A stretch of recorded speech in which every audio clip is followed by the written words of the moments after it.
Bonjour à tous, bienvenue à ce direct live de l'orientation consacrée aujourd'hui à l'entrée en BTS industriel pour les bacheliers professionnels. C'est en quelque sorte la formation idéale pour ceux qui désirent obtenir un diplôme reconnu sans pour autant faire de trop longues études. Chaque année, 300 000 nouveaux étudiants optent pour le fameux brevet de technicien supérieur. Dispensé en 2 ans, ce cursus se décline dans près de 200 spécialités qui concernent les secteurs industriels, agricoles et tertiaires. Une formation post-bac qui permet non seulement d'être opérationnel dès la sortie de l'école, mais également d'envisager une poursuite vers des études supérieures. Alors en quoi cette formation peut-elle vous être utile et vous faire gagner en compétences? Sur quoi repose le contenu pédagogique et quels sont les prérequis pour intégrer un BTS? L'objectif de cette session d'échange, c'est justement de vous éclairer sur ces différents points et de vous donner des exemples concrets qui vous permettront de savoir pourquoi il est important de prolonger votre formation de 2 ans à l'issue de votre bac pro. Alors il ne s'agit pas d'une conférence figée, l'idée c'est bien entendu d'interagir avec ceux qui nous regardent aujourd'hui. Vous pouvez à tout moment poser vos questions, surtout n'hésitez pas à nous écrire via le chat. Il n'y a pas de questions absurdes et vous êtes derrière un écran, donc ça reste somme toute assez confidentiel. Nous sommes actuellement au sein du lycée technologique du Hauda qui est basé à Nîmes et qui est également référencé en région pour être le lycée des métiers de l'habitat et du développement durable. Cet établissement propose plusieurs types de BTS en lien avec les métiers du bâtiment et de la construction, comme le BTS management économique de la construction, le BTS bâtiment, le BTS enveloppe du bâtiment, le BTS géomètre topographe ou encore le BTS électrotechnique. En illustration, on va justement s'appuyer sur ces quelques formations dispensées ici, mais que vous pouvez également retrouver dans d'autres établissements de la région. L'idée à travers ces exemples de BTS, c'est de vous montrer en quoi un bac+2 est un atout pour votre future carrière. Mais avant d'aller plus loin dans les explications, je vous propose de découvrir qui sont les invités qui m'accompagnent en plateau. Je suis actuellement en compagnie de Marc Dumas, qui est directeur délégué aux formations professionnelles et technologiques au lycée du Hauda de Nîmes. À ses côtés, Valérie Poplin, qui est la directrice opérationnelle du campus des métiers et des qualifications Habitat, énergie renouvelable et éco-construction.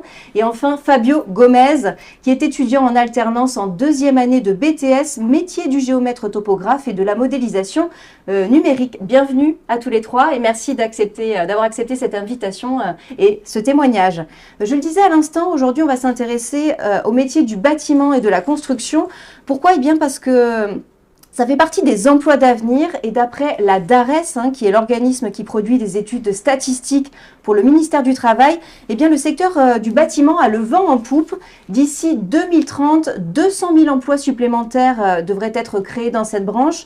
Une situation qui est notamment due à ce que l'on appelle la transition environnementale et numérique qui impose une rénovation du parc immobilier français à l'horizon 2050. Être en immersion sur le chantier ou travailler au sein d'un bureau d'études, du client au fournisseur, du gros œuvre aux finitions. Il existe une multitude de carrières dont certains nouveaux métiers. Alors je viens de le dire, les perspectives d'avenir sont importantes, notamment parce qu'il y a une pénurie de main-d'œuvre et que c'est un secteur où les besoins sont assez forts. Alors pourquoi faire un BTS plutôt que d'entrer directement sur le marché du travail, surtout quand on sait qu'il y a du boulot à la clé et qu'avec son bac pro, finalement, on ne devrait pas avoir trop de difficultés à trouver un emploi. Alors à quoi va nous servir finalement un BTS? Valérie Poplin, Marc Dumas, expliquez-nous.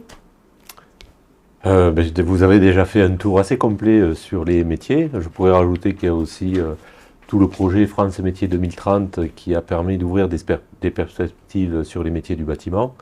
Et il est vrai que dans les métiers du bâtiment, avec la rénovation des bâtiments, il y a une forte évolution des carrières qui peut être opérée à travers ces métiers-là.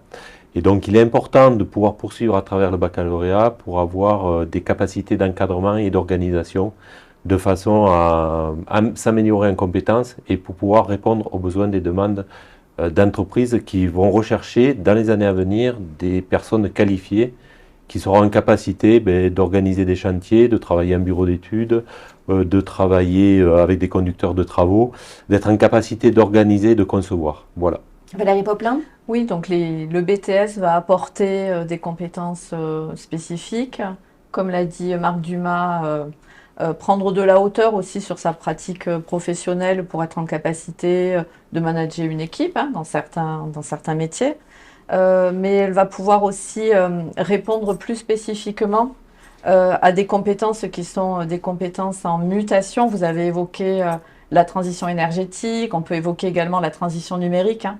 Là, dans le génie civil ou même dans les BTS industriels en général, on touche à des métiers dans lesquels la digitalisation, l'utilisation d'outils numériques impacte très fortement les métiers, et tous les métiers.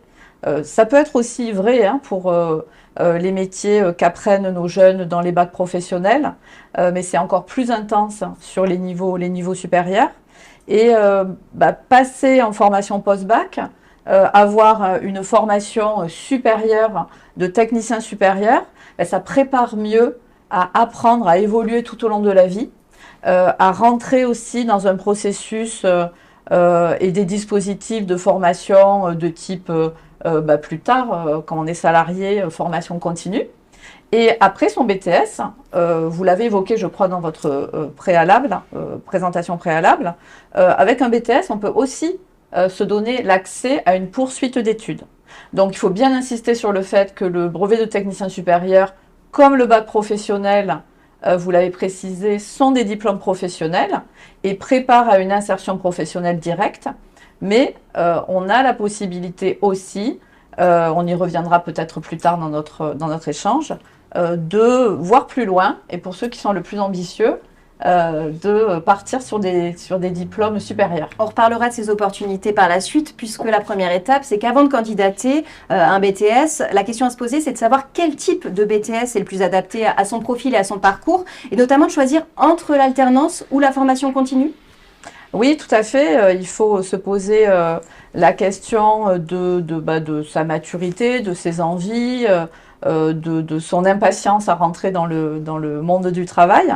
Et on le verra avec notre témoin du jour, Fabio, mais qui pourra faire part de son expérience. Mais l'apprentissage est une voie d'excellence aujourd'hui. On constate qu'il y a de plus en plus de demandes sur ces dispositifs en apprentissage, qu'elles conviennent bien à des jeunes qui apprennent facilement en pratiquant, qui ont envie de mettre en pratique, qui ont envie, comme je disais, de rentrer dans le monde du travail, d'être intégrés à des équipes en entreprise, de sortir un petit peu aussi du système scolaire, d'être quotidiennement avec d'autres adultes, des gens plus âgés, des gens différents. C'est très enrichissant pour eux. Il faut bien avoir en tête aussi que la voie de l'apprentissage, comme la voie scolaire, prépare au même diplôme. Hein, donc, la valeur est la même. La valeur du diplôme est la même. La valeur est la même. La valeur du diplôme est strictement identique. Avec l'apprentissage, on acquiert en plus, on ne vous enlève rien, mais on acquiert en plus une expérience professionnelle. Donc ça, ce sont des éléments très importants à prendre en compte pour moi. Voilà. Après, il n'y a pas de voie préférentielle. Je crois qu'il y a une voie plus adaptée selon les profils. On peut être très à l'aise en apprentissage, et Fabio le démontrera tout à l'heure. Mais ça peut être très compliqué aussi l'apprentissage, ça demande une certaine maturité. Il faut être en contact avec les entreprises. Il va falloir démarcher dès à présent une entreprise pour trouver un contrat de travail, un CDD de 2 ans, de façon à pouvoir signer un contrat avec un centre de formation en apprentissage. Tout le monde n'a pas cette maturité-là à partir de 18-19 ans. Et certains jeunes seront dans une voie beaucoup plus confortable via la voie scolaire. Ils connaîtront quand même le milieu de l'entreprise avec le stage de 6 à 8 à 10 semaines selon le BTS. Et donc, chacun doit faire son propre diagnostic et se dire, est-ce que par rapport à ma maturité, est-ce qu'il est préférable que j'intègre la voie scolaire? Parce que la voie scolaire, l'avantage, j'aurai quand même plus de semaines de cours en lycée pour préparer le même diplôme.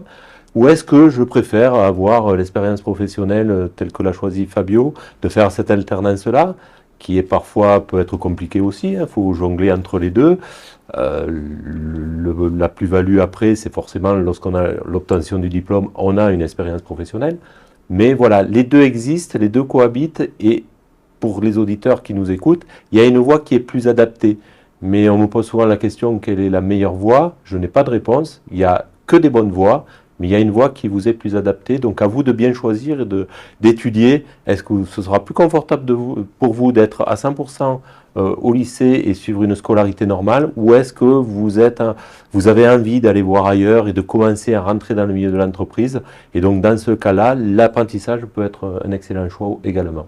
On l'a compris, Fabio Gomez, c'est votre cas. Vous avez 19 ans, vous êtes en deuxième année de BTS métier du géomètre topographe. C'est justement ce manque d'expérience qui vous a incité à opter pour l'alternance? Ça, c'est un des points, mais pas seulement. Pour préciser, je suis dyslexique et dysphasique, donc c'est quelque chose en plus qui n'est pas forcément présent chez tout le monde, même si au jour d'aujourd'hui, c'est répandu chez beaucoup d'enfants ou d'étudiants. J'ai beaucoup de mal avec la voie scolaire. Être assis à une chaise, écouter quelqu'un parler pendant 8 heures par jour et apprendre bêtement ce qui se passe en classe. Donc c'est vrai qu'avec le bac pro, j'ai fait énormément de stages dans des entreprises. Donc j'ai mis quelque part un peu un orteil dans le monde du travail et ça m'a énormément plu. Donc de là, j'ai fait bonne impression durant le stage, ce qui est vraiment conseillé. Et derrière, l'entreprise peut rappeler l'étudiant pour un avenir professionnel quelconque, que ce soit en poursuite d'études en alternance ou même juste un contrat en CDI dans l'avenir. Moi, j'ai eu la chance de faire donc une alternance en BTS avec une entreprise dans laquelle j'ai fait un stage. Ça se passe super bien. On mélange la théorie qui est en cours et la pratique qui est faite en entreprise. C'est un peu une façon à l'entreprise de modeler son futur employé. Donc en fait, il y a l'apprentissage fait par le lycée, mais il y a aussi un apprentissage fait par l'entreprise parce que du coup, chaque entreprise a sa façon de fonctionner et sa façon d'apprendre. Donc c'est super intéressant et vous allez pallier à la fois quelqu'un qui sort d'un bac et qui va tout simplement travailler directement, il va prendre un certain temps à assimiler certaines choses, comme à l'inverse, quelqu'un qui fait un BTS et qui va ensuite rentrer dans le monde du travail va prendre un certain temps à assimiler d'autres choses dans l'entreprise. Donc c'est vrai que moi je trouve que c'est vraiment un bon mélange et que c'est vraiment pas fait pour moi, mais ça me convient bien. Après, il n'y a pas de bon ou de mauvais choix. C'est un choix qui est fait par chacun et il n'y a pas de meilleure voie, que ce soit à l'initiale ou en alternance. Quel est justement le volume horaire ou une semaine type pour vous? C'est 35 heures. Le contrat est sur 35 heures parce qu'en alternance, c'est un contrat de travail. Donc, il y a 35 heures à faire par semaine au lycée, en entreprise. Donc, bien sûr, s'il y a une absence faite au lycée, c'est pas un billet d'absence qui est fait en lycée standard, bac pro, quoi que ce soit. C'est un arrêt de travail qu'il faut rendre. Donc, c'est quelque chose à vraiment prendre au sérieux là-dessus aussi parce que un absentéisme poussé en BTS alternance, ça peut être un refus de passage d'épreuve, ce qui est dommage quand même. Ce serait dommage de rentrer dans un BTS et de ne pas pouvoir le passer. Donc, aller dans une alternance, c'est un besoin de maturité intense et il ne faut pas le prendre à la légère. Oui, parce que être alternant, ça signifie avoir un patron et donc assumer des responsabilités. Il faut vraiment en avoir conscience, hein. C'est ça. Voilà. C'est savoir aussi alterner. On parlait de période. Globalement, chez nous, c'est 15 jours de formation en établissement scolaire, en centre de formation, et 15 jours en apprentissage. Donc il ne faut pas oublier que lorsqu'on est en apprentissage auprès de l'entreprise, mais on a aussi le diplôme à préparer. Donc il faut savoir jongler entre ces périodes d'aller-venue entre l'entreprise et le centre de formation. On est tous les deux acteurs pour les amener à la réussite. L'entreprise apporte des connaissances, nous en apportons. Donc sur l'alternance, il faut vraiment que ça matche bien entre les périodes en entreprise et les périodes en centre de formation pour qu'on ait une formation qui soit efficiente. Vous le disiez tout à l'heure, finalement, il faut commencer pour ceux qui seraient intéressés à démarcher déjà les entreprises pour trouver un futur patron. C'est cette signature de contrat qui va déclencher finalement l'acceptation en BTS? Oui, dans la mesure des places disponibles. Alors c'est vrai qu'on a des BTS en apprentissage qui sont relativement sous tension. Cette année, par exemple, les BTS géomètre topographe, les BTS bâtiment, au 15 juillet, on était remplis. Donc à partir de là, on a ouvert 2 sections. Donc à partir d'un certain quota, après on n'a plus les ressources humaines disponibles pour assurer les enseignements. Donc on ne peut plus accepter les contrats d'apprentissage. Donc il faut commencer à réfléchir dès à présent, parce que c'est vrai que de plus en plus de jeunes souhaitent réaliser l'apprentissage. Donc ils sont nombreux à s'intéresser, à aller démarcher les entreprises. Et donc il faut s'en occuper dès à présent et pas attendre le mois de juillet et dire ça y est, je m'engage sur l'apprentissage. Voilà, alors ça arrive parfois, il y a des jeunes qui arrivent à trouver un contrat rapidement, Mais la bonne démarche, bon, c'est vrai qu'ils sont en période d'examen, mais c'est commencer à construire son projet professionnel et commencer à envoyer des CV, ne pas hésiter à appeler les entreprises et à se déplacer dans les entreprises pour dire qu'ils sont intéressés. Pourquoi? Parce qu'ils vont passer vraiment un entretien d'embauche, finalement, puisque c'est un contrat de durée de 2 ans. Pourquoi ils veulent faire ce métier-là? Moi, en tant que recruteur, si je vois un jeune arriver, je vais lui poser les questions, mais pourquoi veux-tu faire géomètre topographe? Pourquoi veux-tu faire technicien supérieur du bâtiment? Voilà, donc il faut se préparer à répondre à ces questions-là et voir les compétences professionnelles à acquérir et voir pourquoi moi, avec mes qualités, je peux m'épanouir et réussir dans ce diplôme-là. La différence aussi avec la formation continue, c'est que comme c'est un contrat, ça signifie qu'il y a une rémunération? Alors, la formation continue, aujourd'hui, s'adresse plus aux gens qui ont plus de 30 ans, parce que l'apprentissage, avec la réforme de ces dernières années, donc c'est jusqu'à 29 ans, 30 ans, 29 ans révolus. Donc c'est vrai qu'aujourd'hui, le bon choix pour des jeunes, c'est l'apprentissage. Voilà. Après, dans nos sections d'apprentissage, il arrive qu'on recrute 1 ou 2 contrats professionnels, des gens qui ont plus de 30 ans, donc qui peuvent intégrer ces formations-là. Aujourd'hui, la question ne se pose pas trop, c'est la voie de l'apprentissage.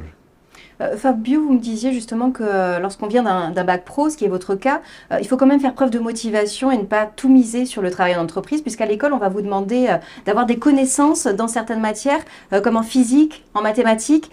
C'est pas toujours simple, hein, puisque justement le niveau est exigeant. Non, c'est pas simple en début d'année, mais c'est pas impossible et c'est pas un obstacle. Loin de là, il faut juste faire un petit effort de son côté, s'y mettre un peu plus sur son temps libre. Après, maths et physique, c'est que 2 matières qui n'ont pas forcément un coef énorme à l'épreuve. Donc la topo, ce ne sera pas un problème en première année.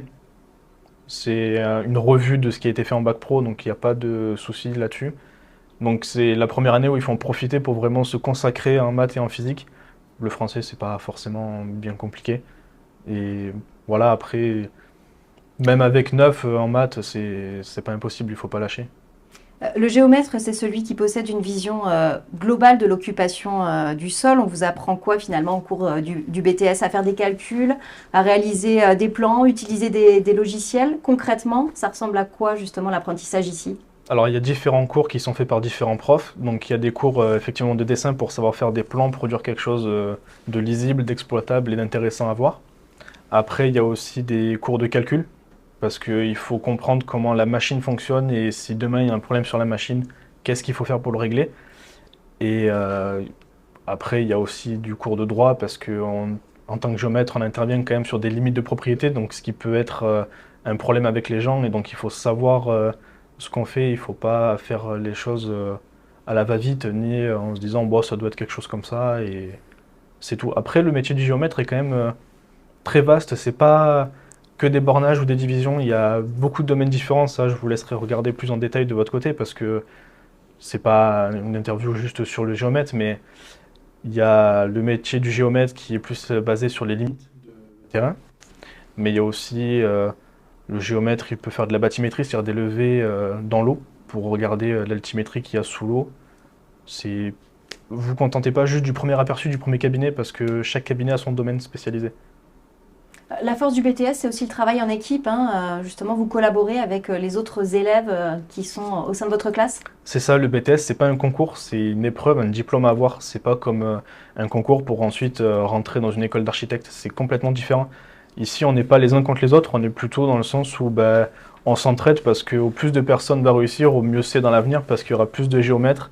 Donc, vu qu'en ce moment, il y a beaucoup de géomètres qui recherchent des personnes, que ce soit apprentis, BTS avec expérience ou même bac pro, on est là dans un esprit d'équipe, entre guillemets, on est 15 élèves en général, on est là, on se serre les coudes. En général, ce qui arrive souvent, c'est qu'un bac pro peut être ami avec quelqu'un qui vient d'un bac S ou d'un bac général, et à ce moment-là, ils s'entraident pour pallier le déficit topo dans le bac S et puis le déficit maths physique dans le bac topo. Ça, c'est vrai que on le retrouve dans tous les BTS industriels ou du génie civil, mais la dynamique de projet fait partie intégrante de la formation des BTS. Donc, avec les contrôles en cours de formation et avec les projets, c'est vrai que des groupes qui vivent bien, ça aide. Voilà, l'entraide permet que chaque profil peut réussir. Je crois que l'essentiel lorsqu'on passe de bac pro en BTS, c'est comprendre qu'on change un petit peu de paradigme et qu'il va falloir avoir une petite mise au travail pour maîtriser les outils scientifiques, donc mathématiques et physiques. On ne leur demande pas d'être des mathématiciens, donc on leur demande d'utiliser d'un outil mathématique et de savoir se mettre au travail pour avoir cette dynamique de projet, de travail collaboratif, pour acquérir les compétences finalement nouvelles sur les bacs professionnels qui vont être sur la conception, l'organisation et le management. Il faut quand même rassurer les jeunes de bac professionnel, ils ont déjà validé des compétences professionnelles, ils savent exécuter une tâche professionnelle. Aujourd'hui, on leur demande d'acquérir un niveau supérieur qui va être sur l'encadrement, l'organisation et le management. Voilà. Mais on ne part pas de rien, on s'appuie sur ce qui a été réalisé au niveau du bac professionnel. Alors justement, parlons concrètement du contenu pédagogique. Un BTS, c'est donc 2 ans d'études supérieures. De quelle manière se décompose la formation, puisqu'on a parlé à la fois de la théorie, de la pratique, mais quels que soient finalement les BTS dans lesquels on va s'inscrire, quelles sont les matières enseignées? Parce qu'il y en a certains, il y a des langues, où il y a des notions juridiques. Alors, globalement, sur du BTS industriel, on va être à peu près à 60% d'enseignement industriel pour 40% d'enseignement professionnel. Alors, sur l'enseignement professionnel, sur des BTS industriels, on va retrouver la culture générale et la langue vivante qui sera obligatoirement l'anglais. Et puis après, on retrouve très souvent les sciences physiques et les mathématiques. Pourquoi la langue? Pourquoi la pratique de la langue? Parce qu'aujourd'hui, on travaille à l'international et c'est vrai qu'il y a 7 ou 8 ans, on avait encore la possibilité de choisir l'espagnol. Aujourd'hui, la langue de communication en industrie, c'est l'anglais. Donc, et ces deux matières-là, culture générale et anglais, sont relativement importantes pour tous les jeunes qui souhaiteront faire des poursuites d'études. C'est vrai que ça peut être le frein, si vous ne parlez pas anglais aujourd'hui, sur poursuivre et développer sa carrière, c'est vrai que ça va être un frein. Donc là aussi, on ne vous demande pas d'être des bêtes de concours, des spécialistes en anglais, mais voilà, il ne faut pas avoir peur de se lancer, et même si vous parlez anglais avec un accent fortement marqué, c'est pas grave, il suffit d'engager la démarche et de vouloir parler pour pouvoir améliorer son niveau et pour avoir des possibilités de progresser professionnellement. Donc il ne faut négliger aucune matière. Le corpus de matière de l'enseignement général est là pour, sur les outils scientifiques pour progresser au niveau des compétences professionnelles, et tout l'aspect général pour être sur les métiers d'encadrement et de pouvoir par la suite sur ces métiers d'encadrement pouvoir s'exprimer à l'oral, en anglais, en français et rendre des comptes rendus à l'écrit. Sur l'anglais,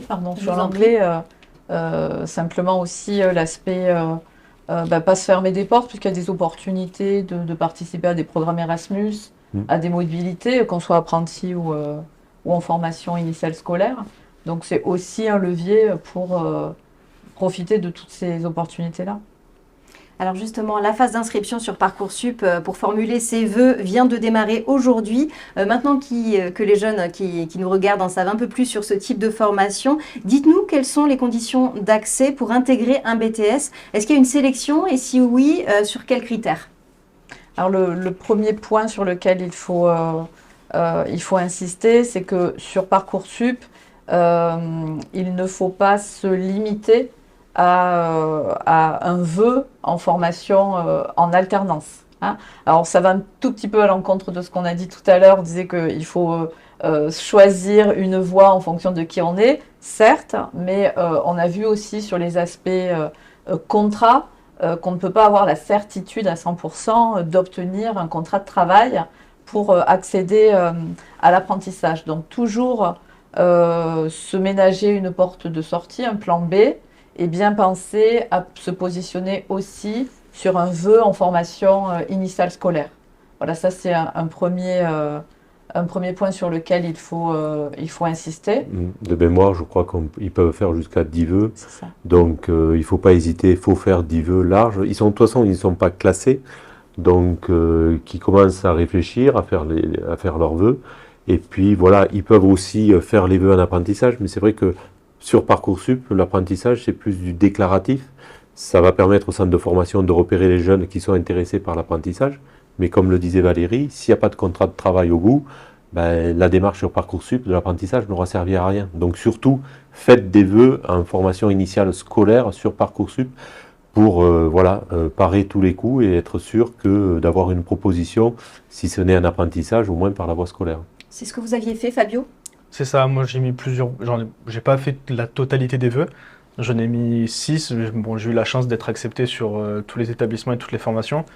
Mais mon choix était à la base de venir ici à Duoda, donc j'ai eu le choix du roi, quoi. J'ai pu venir là où je le souhaitais. Est-ce que vous auriez justement des conseils peut-être pratiques, hein, on met quoi par exemple dans sa lettre de motivation? Alors, on peut reprendre un petit peu ce qui a été dit tout à l'heure sur la recherche de contrats en apprentissage. Finalement, se renseigner sur le métier, se renseigner sur les contenus de formation, aller aux journées portes ouvertes des établissements, rencontrer des enseignants, échanger avec eux. En gros, recueillir un maximum d'informations sur le métier et la formation que l'on veut faire et qui y conduit. Eh ben, ça va évidemment nous aider à nourrir et à motiver notre vœu sur Parcoursup. Donc la lettre de motivation, au-delà du format, des fautes d'orthographe, de tout ce qu'on peut imaginer, de la forme, il y a le fond qui compte beaucoup. Et à la lecture d'une lettre de motivation dans laquelle on verra apparaître les points saillants de ce qu'est le métier et on sentira un véritable désir de faire ce métier, ça va donner des points évidemment très positifs à la candidature. Et vous examinez combien de dossiers chaque année, ici au sein de votre établissement? Alors, ça va être variable selon les BTS, mais sur un BTS géomètre topographe, ça peut être de 400 à 600 dossiers. Sur un BTS enveloppe du bâtiment, ce sera peut-être que 250 dossiers. Mais je crois que ce que disait Valérie sur les journées portes ouvertes est relativement important. Parcoursup démarre, mais aussi tous les établissements de l'académie, là, dès samedi ou les samedis suivants, vous allez avoir la possibilité d'aller aux journées portes ouvertes. Et je pense qu'il faut se déplacer. Sur un lycée comme Duoda, vous pouvez venir voir quand même tous les métiers du génie civil. On a parlé des géomètres topographes, mais il y a les métiers des économistes, des métiers du bâtiment, du travaux publics, des technico-commerciaux, de l'enveloppe du bâtiment. Et c'est quand même beaucoup plus facile d'expliciter ces métiers en allant à la rencontre des enseignants qui vont pouvoir vous parler des spécificités de leur BTS et de juger finalement, est-ce que je suis plus intéressé par les travaux publics ou les bâtiments, qui sont deux cousins germains, mais voilà, qui sont deux domaines quand même séparés, et chacun va avoir une appétence plus prononcée pour un diplôme ou pour l'autre. Et pour faire la meilleure orientation possible, je pense qu'il faut aller dans aux journées portes ouvertes, aller questionner qu'est-ce que c'est le métier. Les métiers du génie civil, c'est pas que des métiers sur les chantiers, hein. On peut aussi travailler en bureau d'études, on peut travailler en bureau des méthodes. Il y a plein d'opportunités et c'est en allant rencontrer les professionnels, les enseignants. Parfois, certains de nos BTS aussi, il y a des jeunes qui parlent aussi de leur expérience. Ça permet d'engager le dialogue et finalement de conforter ses certitudes sur son orientation. Mais c'est quelque chose qu'il faut prendre en main dès à présent et pas ne pas faire ses vœux sur Parcoursup les dernières 48 heures. Puis c'est ce que vous disiez, vous recevez tellement de candidatures que ça peut être bien de renoncer aux vœux qu'on ne choisira pas finalement. Quand on s'est décidé sur un lycée spécifiquement, ça permet d'ouvrir la porte à d'autres, c'est ça? C'est ça, oui, tout à fait. Quand on a validé et qu'on est accepté, décidé à rentrer en formation, il faut penser effectivement à se déclarer. Alors, il y a une étude qui vient de paraître justement sur Parcoursup qui indique que 69% des jeunes sont hésitants ou perdus justement dans leur choix d'orientation. Alors, pour trouver le bon parcours de formation, le Campus des métiers a mis en place une application qui s'appelle Zéphyr. Valérie Poplin, dites-nous justement comment ça marche. Alors oui, on a deux outils qui peuvent permettre, en tout cas sur les métiers qu'on représente, dans le génie civil, mais aussi dans le domaine de l'énergie, de se repérer un petit peu, donc déjà sur les différentes filières, les différents métiers, comme on le disait, et trouver les formations qui fonctionnent. Donc c'est notre site web, Campus Occitanie, EREC Occitanie, qu'on trouve facilement. Et au sein de notre campus, il y a un petit onglet Zéphyr qui fonctionne comme un moteur de recherche, où on indique la filière, le département où on se trouve. On peut rentrer des informations sur son niveau de formation et on va trouver donc sur les différents établissements du réseau du campus toute l'offre de formation qui correspond. Alors vous avez également les sites des académies. Quand on veut se documenter, il y a aussi les fiches métiers sur Parcoursup qui sont plutôt bien détaillées. Et puis de votre côté, Valérie Poplin, vous avez créé aussi une chaîne YouTube sur laquelle on peut retrouver des témoignages. Là encore, sur le site web directement ou sur notre chaîne YouTube, effectivement, on a une playlist avec pas mal de vidéos Souvent, ce sont des jeunes qui témoignent et qui expliquent leur métier. Ce sont parfois des professionnels, des chefs d'entreprise qui expriment combien ils sont en attente de nouvelles compétences et de nouveaux talents, puisqu'il y a des grosses tensions sur l'emploi dans ces filières-là actuellement. Donc ça aussi, c'est un message à délivrer aux jeunes. C'est un message très positif. Moi, je suis d'une génération où on nous disait à cet âge-là que tout était bouché. C'était nos futurs, hein, quasiment, quoi. Aujourd'hui, tout a basculé.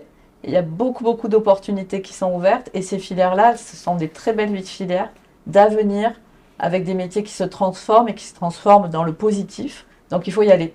Et puis un point important qu'on n'a pas encore abordé, c'est la présence des femmes dans le BTP. Ce sont des professions qui se féminisent de plus en plus, ce qui n'était pas le cas il y a encore quelques années. Et d'ailleurs, il y a des établissements qui pratiquent ce qu'on appelle la mixité. Alors oui, alors quand on parle, il y a deux manières de parler de mixité dans nos établissements. C'est parfois des mixités de parcours, c'est-à-dire qu'on n'hésite pas lorsque c'est nécessaire et intéressant, à mixer dans des mêmes groupes de la formation initiale et de la formation continue. Ça, c'est un type de mixité que peuvent rencontrer du coup nos jeunes bac pro lorsqu'ils vont candidater auprès d'établissements. Et puis, il y a la mixité filles-garçons, bien sûr. Et là encore, nous qui travaillons de manière très étroite avec les professionnels, avec les entreprises du secteur, on ne peut que dire et répéter combien les filles, elles sont attendues dans les entreprises pour équilibrer les équipes, pour apporter de nouveaux talents, de nouvelles manières d'appréhender les choses. Et là encore aussi, ce qui facilite l'entrée des filles dans ces métiers-là, c'est la transformation de ces métiers. C'est des métiers qui font appel de plus en plus à des outils digitaux. Il y a du terrain, mais il y a aussi du travail de bureau. Voilà, on n'est plus dans des métiers de génie civil où la force physique est mise en avant tout le reste. Donc là, on est vraiment sur des métiers en pleine transformation et ça crée vraiment une vraie ouverture vers les filles. Donc il faut qu'elles y aillent. Vous avez des chiffres justement ici à Duoda sur le nombre de filles présentes dans l'établissement? Je n'ai pas envie de vous les donner parce que j'aimerais qu'ils soient bien supérieurs. Mais on est en progrès. C'est 13%. Mais ces 13% correspondent aux 13% qu'on retrouve dans l'industrie aujourd'hui. Et comme le disait Valérie, les entreprises cherchent à féminiser les métiers. Et c'est vrai qu'il ne faut pas penser le génie civil chantier. Ce que je disais tout à l'heure, on est dans de l'organisation, dans du management, dans de la conception. Et donc il y a beaucoup, un économiste va travailler beaucoup en bureau. Donc il y a des métiers en bureau d'études, en programmation, méthode et autres. Donc il faut foncer. Il y a beaucoup de jeunes filles qui découvrent les métiers du génie civil par la voie de l'architecture. Et puis, elles se rendent compte que la voie de l'architecture, parfois, était quand même assez fermée. Et elles rebondissent sur des métiers du génie civil. Mais franchement, sur ces voies-là, elles ont toute capacité à s'épanouir. Mais ce serait la même chose sur les métiers de l'informatique. Aujourd'hui, les métiers de l'informatique vont être en expansion d'ici 2030. Je n'ai pas de jeunes filles dans les métiers de BTS SNIR, maintenant le nouveau BTS Ciel. On n'a pas de jeunes filles dans ces métiers-là, ce qui est totalement anormal.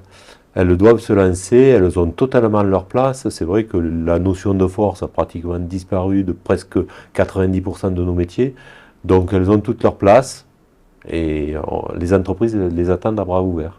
Alors, on a pris l'exemple du lycée du Hauda et des formations qui sont dispensées ici, puisque le Direct Live est organisé dans les locaux de l'établissement. Mais ce qu'il est important de rappeler aux jeunes qui nous regardent notamment, c'est qu'il existe plusieurs établissements à travers toute la région Occitanie, que ce soit dans l'Hérault, dans le Gard, dans les PO ou dans l'Aude. Est-ce que vous pourriez justement nous en lister quelques-uns et nous donner peut-être un site où l'on peut trouver ces différentes formations? Alors, sous le contrôle de Marc Dumas, donc on a, si on part de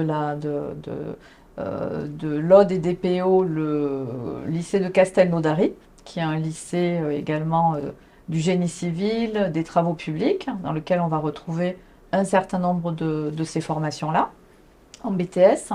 On a plus proche de nous, dans l'Hérault, deux lycées qui me viennent à l'esprit, c'est le lycée Fernand Léger à Bédarieux, et le lycée Léonard de Vinci à Montpellier, où là encore on a une offre à Léonard de Vinci qui ne se trouve pas ici au lycée du Haudat, qui est le BTS Système constructif bois et habitat, qui est lui aussi un BTS qui ouvre sur des métiers très intéressants parce que la construction bois, c'est de l'éco-construction.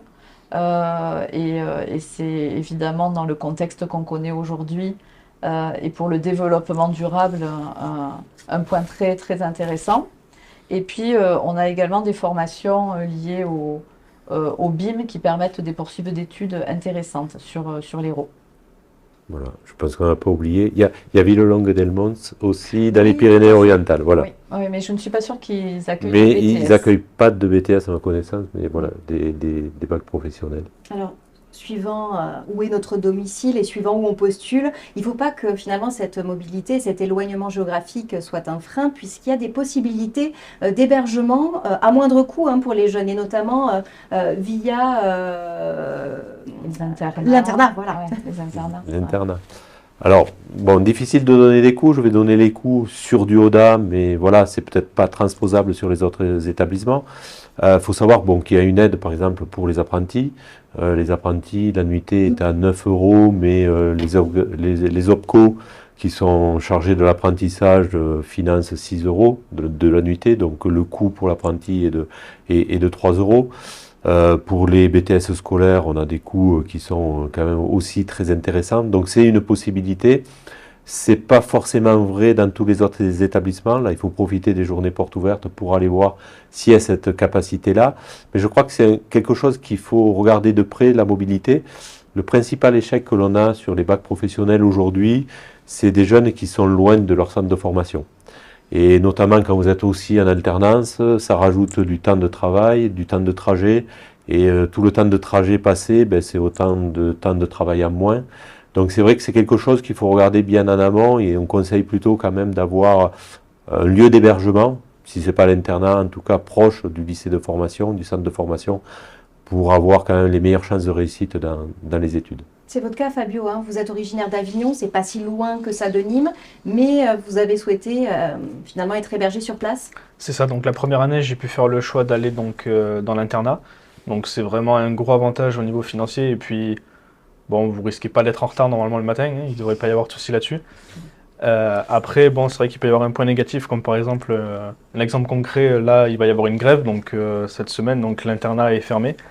Mais on ne vous le dit pas à la dernière minute, on vous prévient bien en avance que le lycée sera fermé et que l'internat ne sera pas disponible, donc à vous de trouver une solution. Après, il y a d'autres possibilités, vous pouvez toujours essayer de trouver un appartement. Ou moi, l'exemple que j'ai actuellement, c'est ma situation actuelle, je suis dans un hôtel qui est juste à côté. Elles font un tarif pour les étudiants qui sont dans le lycée et la CAF marche quand même avec l'hôtel, ça ne fonctionne pas forcément qu'avec des appartements, donc ça reste quand même une opportunité à aller voir. N'hésitez pas à contacter, que ce soit des hôtels, quoi que ce soit. Vous pouvez me regarder, je pense, sur Airbnb, il y a possibilité de trouver quelque chose chez des gens. Et d'où viennent justement les étudiants que vous accueillez ici à Haudat? Est-ce qu'ils sont très éloignés géographiquement dans les formations? Dans les formations du génie civil, oui. C'est vrai que les jeunes, on a cité tout à l'heure Castelnaudary, mais les jeunes sont plutôt orientés région toulousaine. Donc on est plus sur un recrutement, sur du géomètre topographe par exemple, de Perpignan, je vais dire, jusque dans le Gard rhodanien. Donc on recrute assez large. C'est vrai, trouver un hébergement proche, c'est quand même relativement intéressant. Et je voulais juste rajouter sur les internats, attention, les internats sont fermés le week-end. Donc il y a aussi une solution à trouver, puisque comme il n'y a pas de personnel présent dans les établissements scolaires, il faut trouver une solution pour l'hébergement sur les week-ends. Alors, on a une question justement. Est-ce qu'il faut beaucoup travailler si on fait un BTS dans un lycée?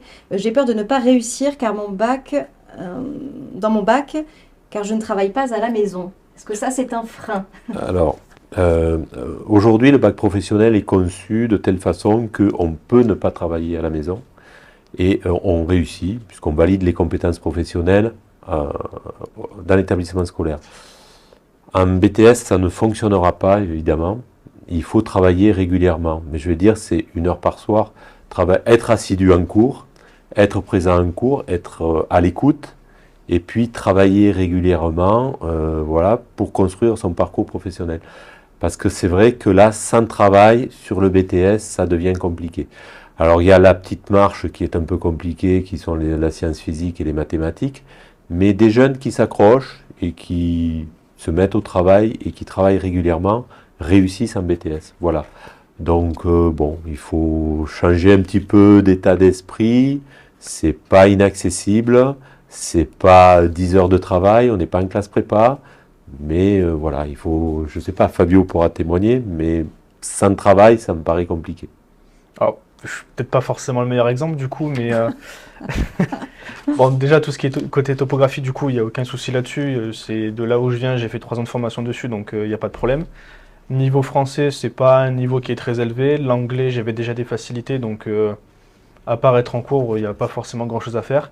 Après, c'est vrai qu'en venant d'un bac pro, c'est bien de passer 1 heure au minimum de relire les cours et d'être très très assidu et de vraiment prendre le temps de faire ce qui est demandé en cours. Souvent, les profs laissent un petit peu de temps pour faire un exercice. Il faut vraiment essayer, même se louper, c'est pas grave. On peut demander de l'aide aux professeurs, ils sont là pour aider de toute façon. Ils sont là pour ça et ils feront tout pour aider, que ce soit pour réussir le BTS ou aller ensuite dans une étude supérieure encore. Oui, ce que dit Fabio est important parce qu'il a parlé de travail à la maison. C'est vrai que sur le bac professionnel, vous n'avez pas de travail à la maison. Mais là, lorsqu'on donne du travail à la maison, il faut réaliser ce travail-là. Ou au moins essayer de le réaliser. Si on n'y arrive pas, il faut au moins se confronter à la démarche et puis au moins pouvoir partager avec l'enseignant, dire je n'ai pas réussi, mais pour telle ou telle raison. Mais il faut faire cet effort-là. Donc, et surtout, reprendre les cours tels que l'a dit Fabio, refaire la lecture de ce qui a été fait dans la journée. Voilà. C'est être méthodique et se mettre au travail différemment par rapport à ce qui a été fait pour le bac professionnel où cette dimension de travail n'existe pas. Quel est le taux de réussite justement au bout de ces 2 années? Il est, pour les bacs professionnels, il est équivalent au bac technologique ou au bac généraux. Je crois qu'aujourd'hui, un jeune qui travaille réussit. Donc on a des taux de réussite, on a eu des majors de promotion en bac pro et on a des BTS qui font 100% de réussite par la voie de l'apprentissage. Et puis on a eu l'année dernière, par exemple, le mauvais exemple, des jeunes qui se sont jamais mis au travail malgré des avertissements et on a fait 30% de réussite sur ce BTS-là. Donc la mise au travail, l'écoute, les conseils de l'équipe pédagogique, les outils méthodologiques qui sont donnés et autres, je crois que quelqu'un qui est à l'écoute et qui veut réussir et qui est sérieux réussira dans cette voie de formation. Il ne faut pas avoir peur, c'est pas parce que je suis bac professionnel que le BTS est inaccessible, pas du tout. On accueille 50% de bac professionnels et l'année dernière, sur la voie des géomètres topographes, les jeunes en bac professionnel ont réussi leur BTS. Voilà, le message est passé, je pense, pour Christine, ne pas hésiter à tenter sa chance. Je rappelle quand même que vous pouvez interagir avec nous et à poser vos questions à tout moment et qu'on sera là justement pour y répondre. Une fois le BTS en poche, on n'est pas obligé de rentrer directement sur le marché du travail. On peut donc poursuivre via des études supérieures. Quelles sont justement les offres ou les possibilités sur lesquelles ça ouvre? Oui, les BTS peuvent être aussi un marchepied vers des études supérieures. Donc on pense naturellement à l'offre de licences professionnelles qui sont un moyen d'aller vers un bac plus 3, donc de rentrer un petit peu dans le fameux LMD européen, donc, et de pouvoir aussi avoir des ambitions de partir à l'étranger. Donc des licences professionnelles, il en existe beaucoup. Elles dépendent toutes des universités qui les portent. Donc sur notre territoire, on a une offre sur l'IUT de Nîmes, pardon, donc avec des licences professionnelles en génie civil, en électricité, sur les métiers de l'électricité, des énergies renouvelables. Je citais tout à l'heure une licence pro sur Montpellier, avec le Greta CFA Montpellier Littoral. C'est une licence pro qui est développée depuis l'année dernière. Elle est assez récente sur le lycée Léonard de Vinci à Montpellier. C'est une licence pro qui dépend du CNAM et qui permet de se former au métier de la modélisation numérique, au fameux BIM. Building Information Modeling. Donc là, on est vraiment sur des compétences ultra demandées aujourd'hui, quoi. Et pour les tout meilleurs, on peut même partir sur la voie des écoles d'ingénieurs en passant par une prépa ATS, prépa adaptation de techniciens supérieurs. Il y en a une sur Béziers par exemple, donc ça concerne peu d'élèves de bac pro, mais cela existe, donc il y a toutes les voies possibles. Il faut construire son parcours de formation et puis à l'issue des 2 ans, faire le point et puis voir si on intègre directement le milieu professionnel. Si on poursuit sur une licence, donc pour les apprentis aussi engager le dialogue avec l'entreprise, voir s'il y a un intérêt à poursuivre sur une licence professionnelle. Et pour ceux qui ont vraiment d'excellentes notes, et il y a des bacs pro dans le lot, ben pourquoi pas envisager une prépa ATS pour une école d'ingénieur. Et vous avez... Alors, pardon, Je vous en prie. oui, oui, je reviens un tout petit peu en arrière. Donc, on a parlé des licences professionnelles, qui reste une offre qui existe encore sur le marché, mais en IUT, le fameux diplôme du DUT, le diplôme universitaire de technologie, a évolué en BUT, Bachelor universitaire de technologie. Donc, on est passé d'un diplôme en 2 ans, équivalent au BTS, à un diplôme en 3 ans. Il y a aussi la possibilité pour des diplômés de BTS avec des bons dossiers d'intégrer une 2e ou une 3e année de BUT pour obtenir un bachelor universitaire de technologie. Et puis, je disais qu'il y avait le BTS en bloc des bâtiments qui permettait aussi d'ouvrir un accès vers des écoles d'architecture, par exemple. Oui, mais pas que. Alors c'est vrai que l'enveloppe du bâtiment, c'est le BTS qui n'est pas très connu, parce qu'on connaît le bâtiment, on connaît les travaux publics. L'enveloppe du bâtiment, c'est tout ce qui est autour du second œuvre du bâtiment. Alors c'est vrai qu'ils en seront peut-être plus en lien avec les architectes sur la prescription de solutions, mais c'est des métiers intéressants où on va aborder les domaines de l'étanchéité toiture, on va aborder tous les problèmes de bardage, de sécurité incendie, d'enveloppe du bâtiment sous forme de murs rideaux et autres. Donc c'est un BTS qui permet de monter soi-même son entreprise, et c'est un BTS où on peut pleinement s'épanouir. On l'a dit, le BTS permet donc de gagner en compétences, mais on n'a pas encore évoqué l'aspect pécunier, puisque d'après la Fédération française du bâtiment, les niveaux de rémunération ont fortement augmenté au cours de ces 10 dernières années. Mais ce n'est peut-être pas le cas justement dans tous les secteurs. Alors, est-ce qu'avec un BTS en poche, on peut avoir des prétentions salariales plus importantes que si on avait justement uniquement un bac pro? Moi déjà, j'ai envie de dire que on est avec l'emploi sur un marché de l'emploi. On l'a dit tout à l'heure, il y a des tensions fortes sur certains métiers qui forcément agissent aussi sur la demande, l'offre et la demande.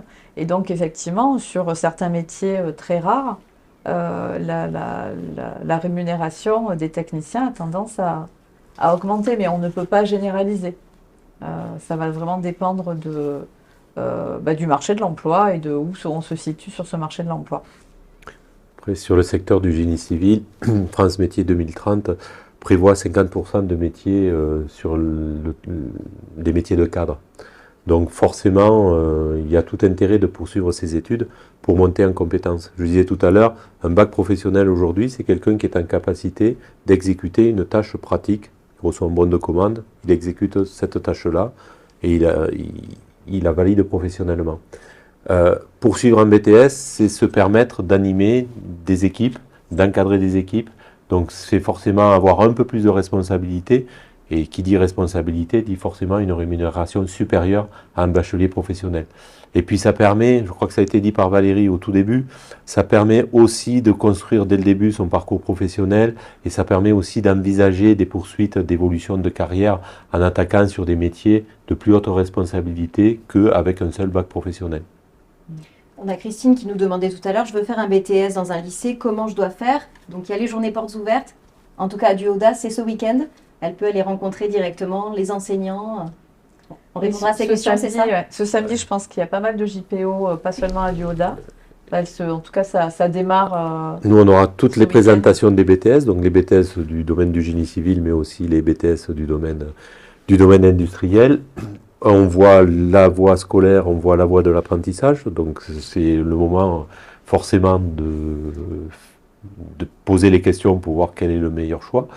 Et puis il y a surtout s'inscrire sur Parcoursup, ne pas oublier de s'inscrire sur Parcoursup, puisque c'est vrai que si vous ne vous inscrivez pas sur Parcoursup, Je reçois énormément de mails au mois de juin, juillet, qu'est-ce que je dois faire? Alors il y a des procédures complémentaires, donc il y a toujours des possibilités, mais c'est beaucoup plus compliqué et c'est jamais après les premiers choix. Donc surtout respectez bien les délais et voilà, vous avez tout le mois là pour construire votre parcours de formation, mais jusqu'à la fin mars, je crois qu'on me dit.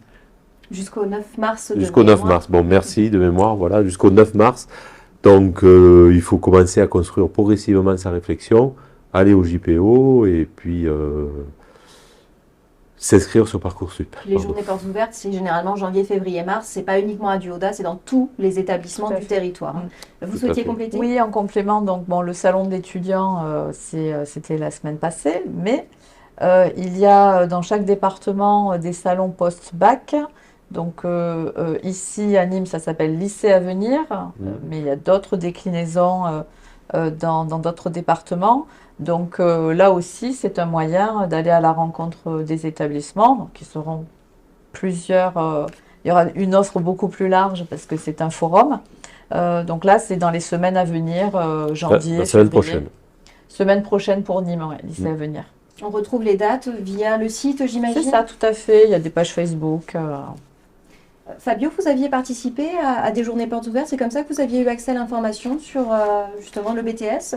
Alors moi, j'ai fait des journées portes ouvertes pour le bac, mais pas pour le BTS. Moi, j'ai eu la chance d'avoir un professeur en terminale qui est également professeur ici en première année de BTS apprenti. Donc toutes les informations et toutes les questions que j'avais, j'y avais accès directement. J'avais pas besoin de faire des journées portes ouvertes.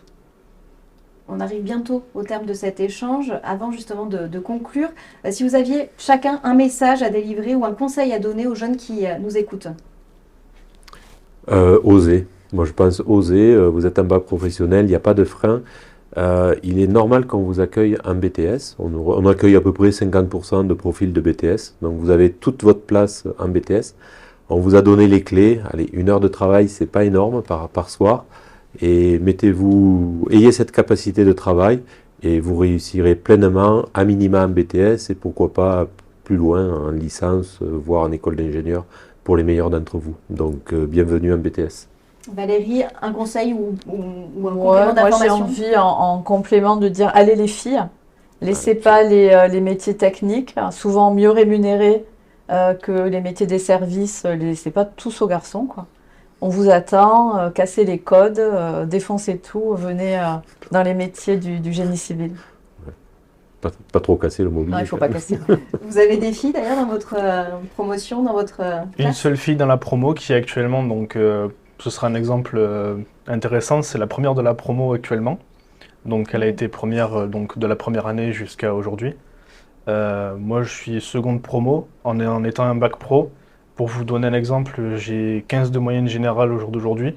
Donc un bac pro n'est pas un frein à une étude supérieure. Au contraire, ça peut être un avantage, surtout en première année par rapport au bac S. Et bac pro, ça ne veut pas dire qu'on est forcément débile ou qu'on n'est pas adapté ou qu'on est réservé à des métiers inférieurs. Au contraire, ça peut être au contraire raccourci pour certains qui ne sont pas adaptés à une voie scolaire standard. Donc au contraire, le BTS, il faut tenter. Ça se tente et puis en soi, au pire des cas, vous allez perdre un peu de temps, mais c'est pas... Au contraire, autant vous allez trouver une autre branche qui va vous plaire encore plus. Puis vous disiez, vous êtes touché par la dyslexie, donc ça, encore une fois, c'est pas un frein non plus, hein. On peut avoir... C'est ça.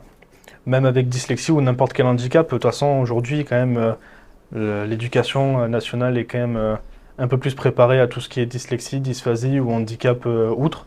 Donc le tout, c'est d'être préparé, d'être motivé vraiment. Il faut pas y aller en se disant bon, on verra bien, ça passe ou pas. Au contraire, il faut vraiment avoir une motivation, avoir un but en clé à la fin. Il faut savoir se donner un objectif. BTS, si j'ai le BTS, je tente autre chose. Si j'ai le BTS, je fais autre chose, j'essaie quelque chose. Il faut se donner un objectif, quelque chose, un but à atteindre. Bon, a priori, vous ne regrettez pas cette orientation et ce choix. Non. C'est une belle philosophie. On l'a compris, le BTS, ça ouvre des voies plus larges. À titre d'info, 5000 élèves avaient confirmé, je crois, les vœux l'année dernière, donc 82% d'acceptation en BTS. Si vous souhaitez en savoir davantage donc, sur l'entrée en BTS, je vous invite à participer aux journées portes ouvertes des différents établissements du territoire. Pour le lycée du Haut-Da de Nîmes, c'est donc ce samedi toute la journée. Quoi qu'il en soit, il vous reste encore un peu de temps avant de finaliser votre projet d'orientation, puisque vous avez donc jusqu'au 9 mars pour formuler vos vœux.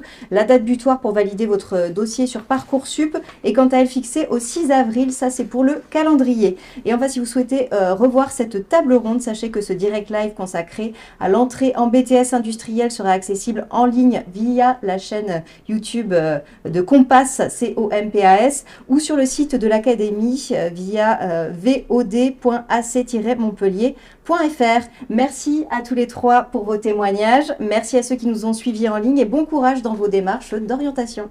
Merci, au revoir. Merci, au revoir.